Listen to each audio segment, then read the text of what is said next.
edition of AM Sport on Ibr92.5FM. You can watch this program live on Facebook, facebook.com/Ibr95FM Ibadan. Alright, I am Kenny Bamidili. I'll be your uncle for this morning's program. Let's get down to business and start from UFC this morning on AM Sport on Impact Business Radio. Nigerian UFC featherweight fighter Sadiq Yusuf is eyeing a top 10 place in his category after moving one step to 11 in the recently released list by the mixed martial art franchise. Yusuf returned to winning ways with a unanimous decision win over veteran Alex Caceres at the UFC Fight Night Santos vs. Ankalaev in Las Vegas on Sunday. Before the fight, he was ranked number 12, but has moved up one step to 11 in the latest rankings released by the UFC after the fight. Yusuf has won 6 of his 7 fights with the UFC, with his only loss against British fighter Arnold Allen in April 2021 in Las Vegas. The win over Caceres was his fourth in 11 months, having suffered from COVID-19 complications for a long period. 28-year-old is, however, looking forward to making it to the top 10 as he one day holds the competitors Kamaru Usman and Israel Adesanya in becoming a UFC champion. We are moving at lightning speed on AM Sport on Impact Business Radio 92.5 FM this morning. Let's talk football. I'm talking Nigeria Professional Football League. This statement is coming from the league-wide red cup. It's not really a statement for an inspection.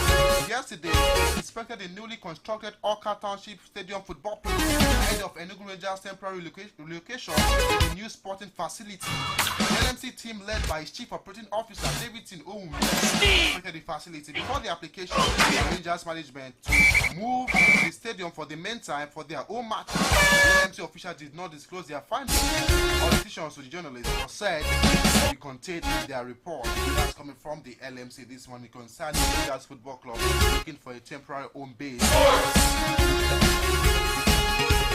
Sports.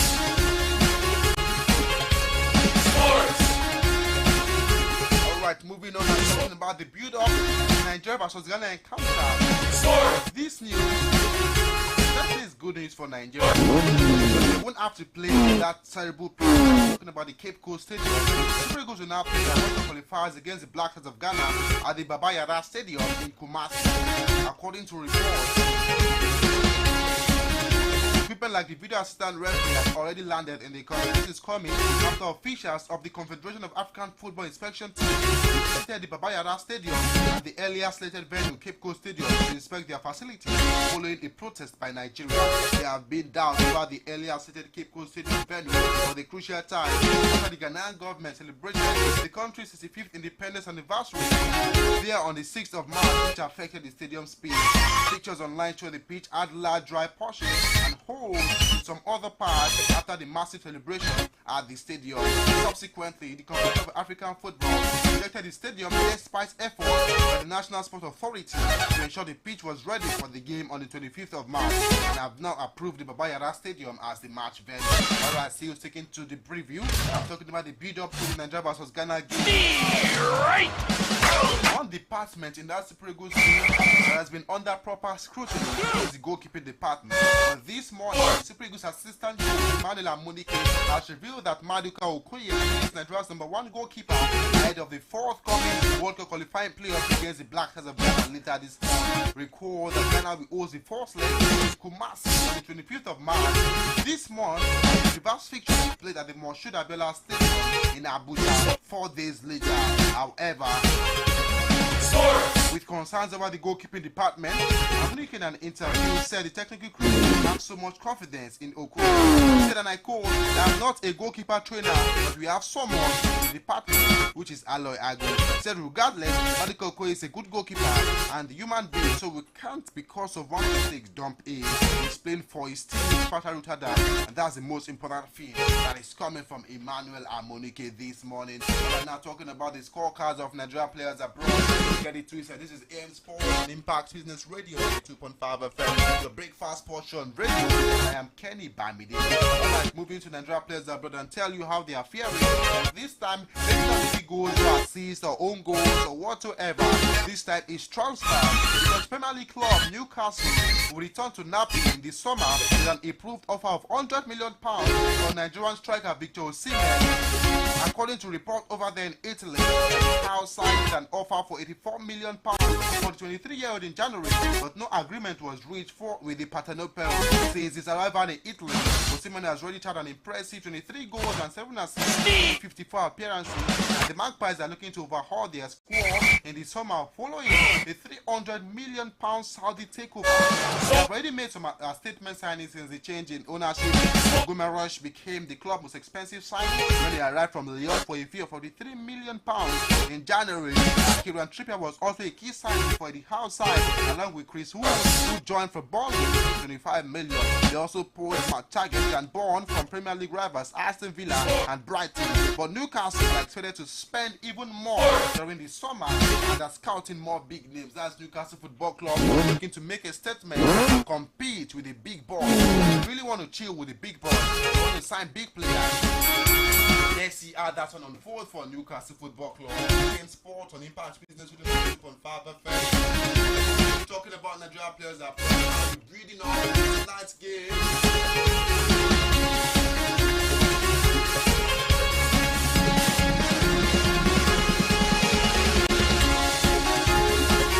UEFA Europa League. I'm looking at Nigerian players that are currently featuring for their club. First of all, Super Eagles midfielder Joe Aribo returned to training with Glasgow Rangers yesterday and is in line to play a part in the Jazz clash against Red Star Belgrade in today's Europa League last 16th second leg. Aribo had suffered an ankle injury. Glasgow Rangers 3-0 win over Red Star Belgrade in the Europa League last Thursday and missed his side Scottish Cup quarter-final win over Dundee United on Sunday. The Scottish champion are aiming to reach their first European quarter-final in 14 years and take a 3-0 lead to the Serbian capital for the second leg. Well, speaking ahead of the tricky game, Belgrade has scored Ibr92.5FM revealed that he has fully fit players to face the Serbians, with the exception of Ianis Hagi and Stephen Davis, who are the only absentees for the eligible players. Meanwhile, we also talk about the importance of this game and how Rangers should take the game seriously. Let's listen to the coach for Rangers Football Club, Giovanni Van Bronckhorst, on AM Sport on Impact Business Radio. Over again, the game last week is played. Now we're going to play a new game. And I think we have to just approach the game to have the best result possible tomorrow, and don't go into the game already know that you have a 3-goal difference. So we have to bear from the first minute. Try to be solid. Try to be dangerous as well. That's the coach for Rangers ahead of tonight's game against Red Star Belgrade. Remember, Rangers are making history. They won the first leg, the knockout stage, first game against Borussia Dortmund, now against Red Star Belgrade, taking a 3-0 lead in the first leg of that encounter into the second leg. There's so much confidence for them right now. Alright, another Nigerian, Samuel Chukwueze, featured for Villarreal, based on Juventus 3-0 to progress into the quarterfinals of this season's UEFA Champions League. Villarreal has advanced to the last 8 forward on aggregate after a first leg ended 1-1. So Juventus, the old lady, thrown out of the UEFA Champions League. The old lady, PSG, all out of the UEFA Champions League. Alright, last night we saw one of the biggest games of the season over there at the Emirates. That was where Arsenal put up a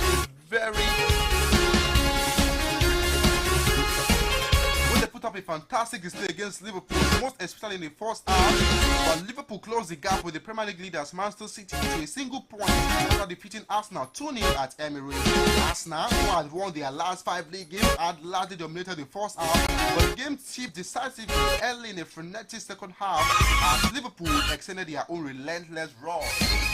Meanwhile, Arsenal coach believes his side deserved to win the game, no doubt, with a very good display against Liverpool yesterday. That they were fantastic. From box to box, we were the better team, but in the boxes, unfortunately, Liverpool showed a different capacity than us to get the game in the hands. That was the difference, that we had the 2 moments, especially in the second half, with Martinelli and Odegaard to go ahead, the way we were dominating the game. We wasted that opportunity. The first time we made a mistake in the back line, and we didn't defend that situation well. They punished us. And then the second one, it was 2 errors leading to the goal again. And we keep trying. We had another big chance with Gavi. to have the intention in the final games to push for the game, but it's unfortunate we couldn't.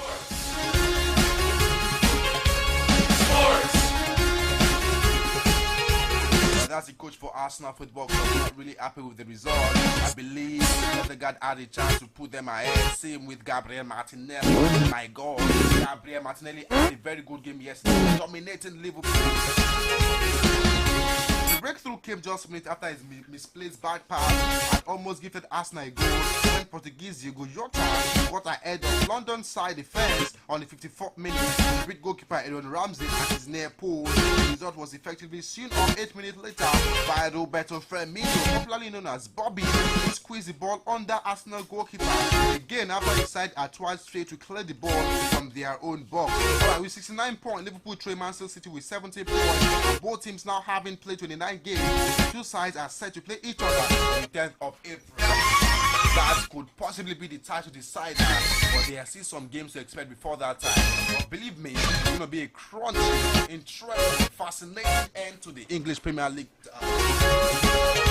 title. Let's listen to Jurgen Klopp, coach for Liverpool Football Club.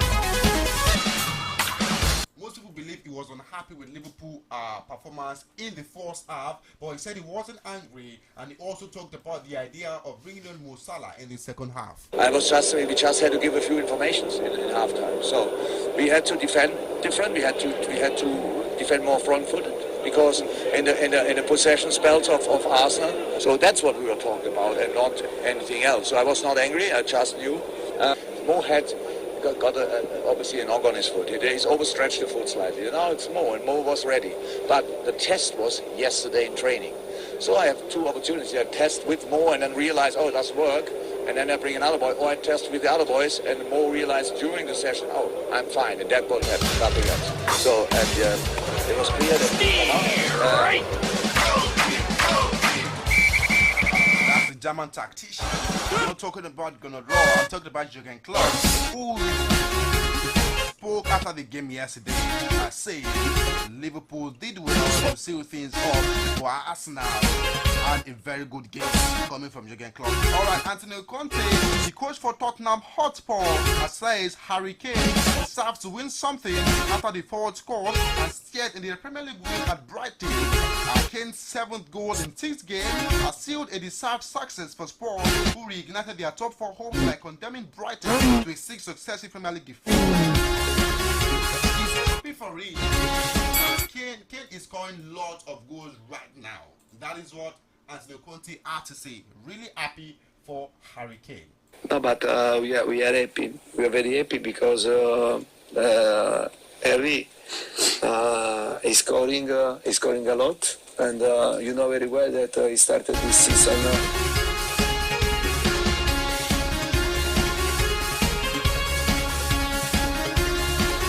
Was how it ended in favor of Tottenham yesterday, 2-0 against Brighton and Hove Albion. Alright, in the league of the big league, talking about the UEFA Champions League, Chelsea defeated Lille last night, but Juventus were taught some footballing lesson in the Champions League round of 16.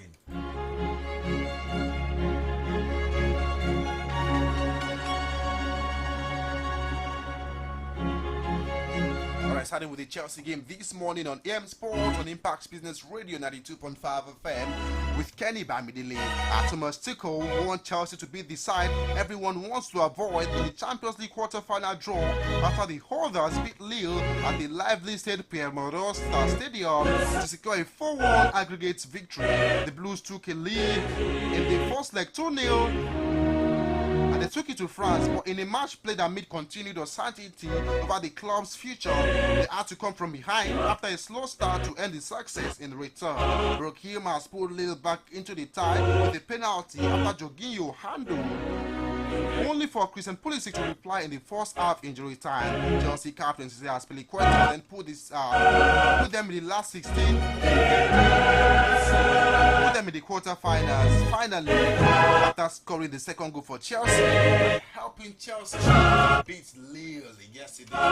Meanwhile, the coach for Chelsea Football club. I'm talking about Thomas Tuchel, reacted to the victory yesterday. Let's listen quickly to what Tuchel had to say after that Chelsea victory against Lille Metropole. I want us to be the team that nobody wants to play. That's the role we see ourselves in this last round of 8. It's a big step to do it again and again and again, and that's why we fight for top 4 places in the toughest league in the. He wants his team to be that team that nobody wants to play. Do you think Chelsea can really be that team in the situation they are right now? Well, that only time will tell. Meanwhile, another game played. To me, that was a shocking result. Over there in Juve, they lost 3-0 at home to Villarreal.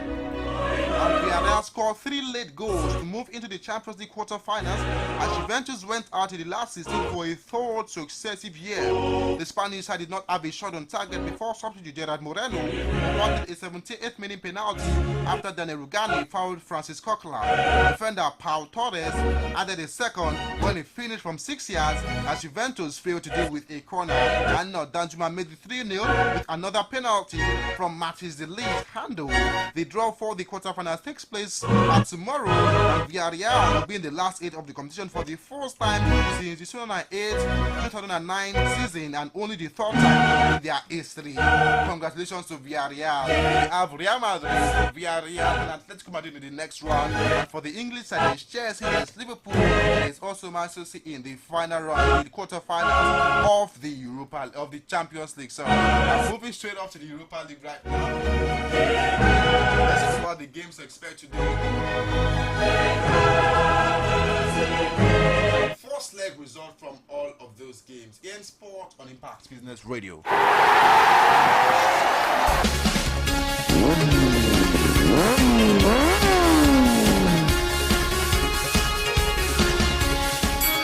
Alright, for Rangers, they'll be up against Red Star Belgrade at the first leg, and they're 3-0 in favor of Rangers, which means Red Star Belgrade have got lots of work to do, coming from 3 goals down to beat Rangers.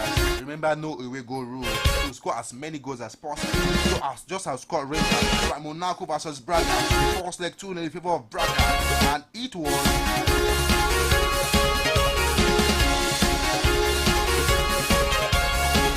tough one for Monaco in that one. Now they'll be hoping to come back and beat Braga. Leverkusen against Atlanta, which provided a 5-goal thriller. It had a 3-2 in favor of Atlanta. And right now, Atlanta definitely know they will go to Leverkusen and ensure they get a win or a draw to make it to the next round.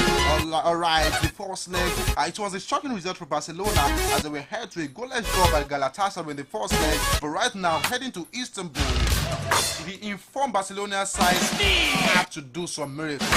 And I believe they are capable of doing that against Galatasaray. Lyon against FC Porto, 1-0 in the first leg today in favor of Lyon. And Lyon will be looking to see things up for Sevilla against West Ham. That 1 goal is definitely not enough against David Moyes' West Ham side. Lyon playing against West Ham is always an accolade tap. Central Frankfurt against Real Betis. Central Frankfurt take a 2-1 lead, and they defeated Real Betis last week away from home. That lead. Sports. Before we leave AM Sport this morning on the Impact Business Radio, just give you some result played in the National Basketball Association. It was the Atlanta Hawks who lost to the Charlotte Hornets this morning. LaMelo Ball scored a double-double for the Charlotte Hornets, 22 points and 11 assists, as well as 8 rebounds to help the Hornets beat Atlanta Hawks 116 to 106, and Clint Capella scored 17 points and 15 rebounds. Meanwhile, Philadelphia 76ers topped the Cleveland Cavaliers 114, and Joel Embiid scored 34 points and 17 rebounds for the Philadelphia 76ers. Darius Garland scored 22 points for the Cleveland Cavaliers. Alright, Denver Nuggets also defeated the Washington Wizards 127 to 109.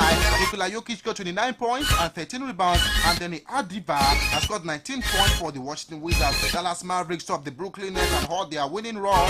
Luka Doncic scored 37 points, 9 rebounds and 9 assists, just a rebound and an assist shy, scoring a triple-double, and Kevin Durant for the second consecutive game led.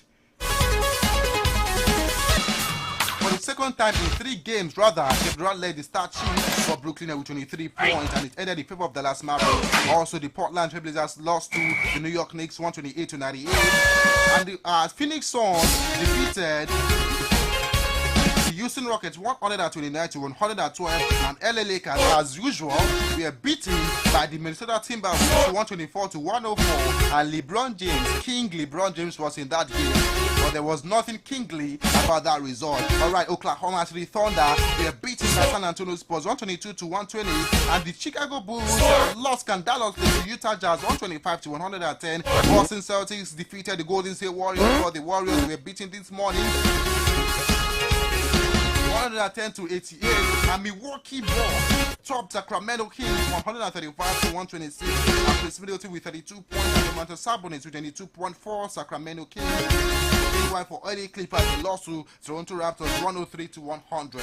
Alright, it's a wrap on AM Sport this morning on Impact Business Radio 92.5 FM. You can join us this afternoon for the Sport Comprehensive Sport Package. And meanwhile, before then, 10:05 this morning, join Afolabi Abdulafiz Abeno Sport for the Yoruba edition of AM Sport, your breakfast sports show on radio. And thank you all for listening to AM Sport this morning. And remember to listen to all of our programs on Impact Business Radio. Don't change that dial. I am Kenny Bamidele signing out. Have a lovely day ahead.